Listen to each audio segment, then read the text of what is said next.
What is up, guys? I'm Dre and welcome to another Wuthering Waves video. Now, in today's video, I'd like to show you something that I still see a lot of people doing wrong, and that is a basic guide on how to build your echoes correctly. Okay, so I will use the rover as an example here on to show you how you should build your echoes. This is more focused on DPS characters. I will try to compensate all informations as much as possible to make it like a more quick guide and that you guys know what to do when you're able to farm your echoes. So number one is, of course, get level 30, get your data bank up to level 15 or above so that you can farm 5-star echoes. I think this should be the common knowledge if you're looking into farming specific echoes for your character. Now, I will focus on DPS characters because this is the character that you first want to focus on, but especially between level 30 and level 40. You will want to focus on doing more damage just to clear the map faster, to farm even more echoes, or to probably start to clear end game content. I will leave out supporters. I will just talk about them a bit because you usually build them a little bit different. But yeah, I will talk about it if we're there. So I'm currently using the Havoc Rover, as you can see here, and he is a DPS character. So obviously we want to build him offensively. So what I can tell you now is that there is a basic rule of 4-3-3-1-1. So as you can see, if you farm different kinds of echoes, they have that number here. And the number is equal to the cost that they need to be equipped on your character. So your character has 5 slots, as you can see here. You have 5 different echoes that can be slotted into character, but you only have 12 cost, which is currently the maximum cost. I also don't think that it won't be more, but also we only have 3 kinds of echoes. So we only have 1 coast echoes, 3 coast echoes, and 4 coast echoes. So how you would want to do this is you will always want to put, or most of the time, you would want to put the 4 coast echo on the first slot. This is a calamity or a overlord echo. These are the ones that you drop from bosses in the open world. Okay, so by world bosses and weekly bosses, I mean basically all bosses that have these icons here on the map. These are the ones that can drop the 4 coast echoes.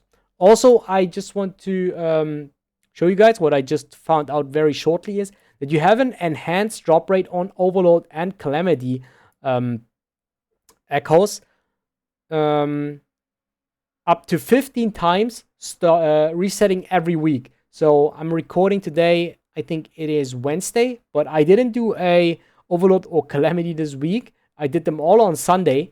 That's why I think that reset it. But the first one had a massive increase in dropping echoes. So definitely make sure to use this as you're starting a week, because getting like the right echoes sometimes can be tough. And now getting back into this is the first thing that I want you guys to know you. Then we have the free coast echoes. These are usually the monsters on the map that have a smaller shield. So usually you have like mobs that are a little bit tougher to fight and they have like the white bar under the health bar. That are usually the ones that give you the 3-star coast echoes. And then of course, obviously these small enemies are the 1-star echoes. Yes, so we just follow that rule by 4-3-3-1-1. Now the next is that after you drop them, you want those pieces, of course, to be from the right set. Because I have the Havoc Rover, I obviously want to increase his Havoc damage. So in this game, we have 5 pieces. And 5 pieces from the same set will give this set bonus. So I, for example, have the Havoc set and it gives me, upon using a basic attack or heavy attack, Havoc damage increases.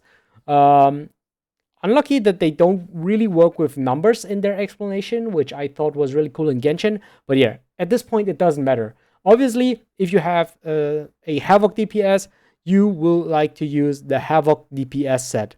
If you have like a Ice character, for example, Ling Yang, which currently I don't have equipped, you will put on him the Ice equivalent set. Now, how do you get this? Basically, again, through your databank. So all information that you have here is provided through the game. You only have to have the knowledge for this.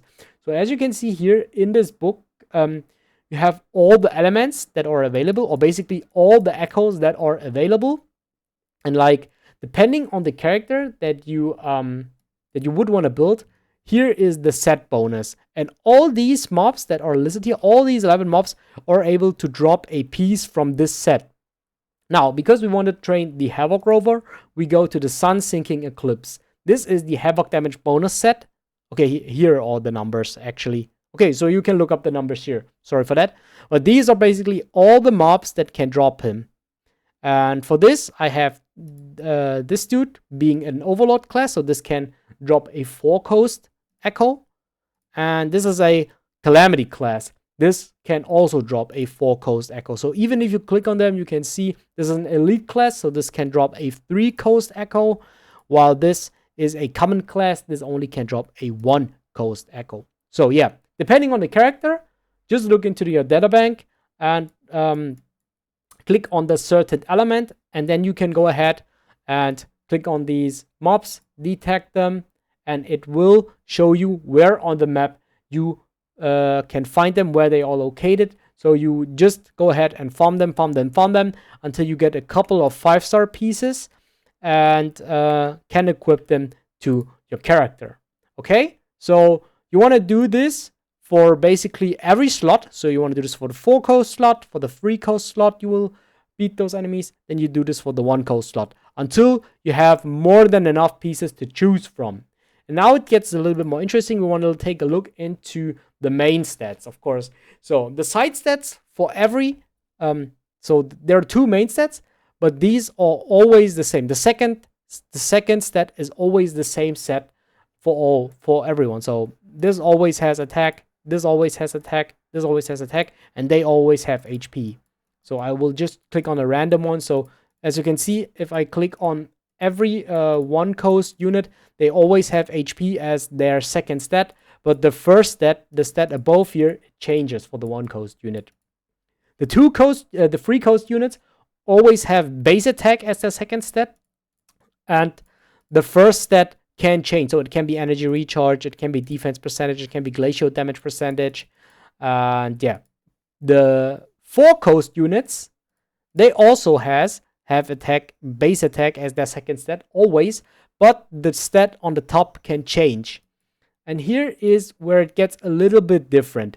The 4-coast units can have more possible substats. So typically for your DPS character, you would always want to pick crit rate.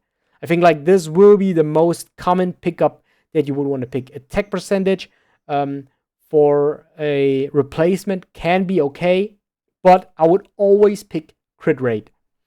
Why I would pick crit rate is, in this game, you start out on 5% crit rate and already on 150% crit damage. So you already have 150% crit damage. But to pretty much gather this crit damage, you will need at least to have, I say, around 50% crit rate, so that at least always your second attack crit, so that you apply this crit damage.